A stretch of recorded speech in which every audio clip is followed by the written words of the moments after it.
28वां अध्याय अदिति की प्रार्थना पर भगवान का प्रागट्य होना तथा भगवान का अदिति को वर देना। लोमहर्षण ने कहा, इस प्रकार स्तुति किए जाने पर समस्त प्राणियों के दृष्टि पथ में न आने वाले भगवान वासुदेव उसके सामने प्रकट हुए और उससे इस प्रकार बोले। श्री भगवान बोले, धर्मज्ञ, धर्म के मर्म को जानने वाली अदिति, तुम मुझसे जिन मनचाही कामनाओं की पूर्ति चाहती हो उसे तुम मेरी कृपा से प्राप्त करोगी, इसमें कोई संदेह नहीं है।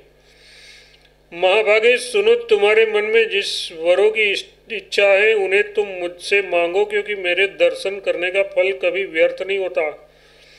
तुम्हारे इस अदिति वन में रहकर जो 3 रात्रियों तक निवास करेगा उसकी सभी मनचाही कामनाएं पूर्ण होगी।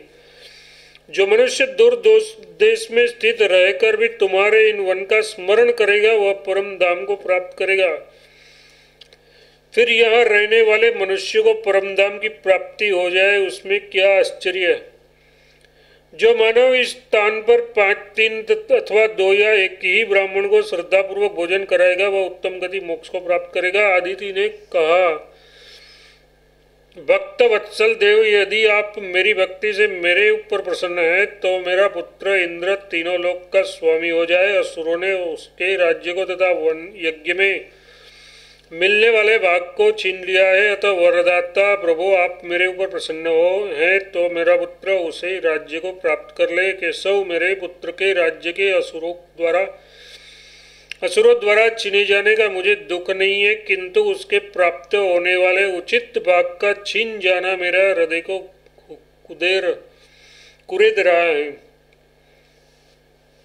उनके प्राप्त होने वाले उचित भाग का छीन जाना मेरे हृदय को कुरेद रहा है। श्री भगवान बोले, देवी, तुम्हारी इच्छा के अनुसार मैंने तुम्हारे ऊपर कृपा प्रसाद प्रकट किया है। सुनो, कश्यप से तुम्हारे गर्भ में मैं अपने अंश से जन्म लूंगा और तुम्हारी कोख से जन्म लेकर फिर तुम्हारे जितने शत्रु हैं उन सभी का वध करूंगा। नंदिनी, तुम शोक छोड़कर स्वस्थ हो जाओ।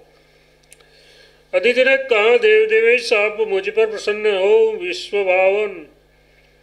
विश्वभावन, आपको मेरा नमस्कार है। हे केशव, हे ईश, आप विश्व के उत्पत्ति स्थान और ईश्वर है। जिन आप प्रभु में सारा संसार प्रतिष्ठित है, उन आपके भार को मैं अपनी कोख में वहन न कर सकूंगी। श्री भगवान ने कहा, नंदिनी, मैं स्वयं अपना और तुम्हारा दोनों का भार वहन कर लूंगा। मैं तुम्हें पीड़ा नहीं करूंगा। तुम्हारा कल्याण हो, अब मैं जाता हूँ। वह कहकर भगवान ने चले जाने पर अदिति ने गर्भ को धारण किया। भगवान कृष्ण के गर्भ में आ जाने पर सारी पृथ्वी डगमगा गई। बड़े बड़े पर्वत हिलने लगे और विशाल समुद्र विक्षुब्ध हो गए। द्विज श्रेष्ठो, अदिति जहाँ जहाँ जाती या पैर रखती थी वहाँ वहाँ की पृथ्वी भार के कारण झुक जाती थी। जैसा कि ब्रह्मा ने पहले बताया था, मधुसूदन के गर्भ में आने पर सभी दैत्यों के तेज की हानि हो गई। इस प्रकार श्री वामन पुराण में 28वां अध्याय समाप्त हुआ।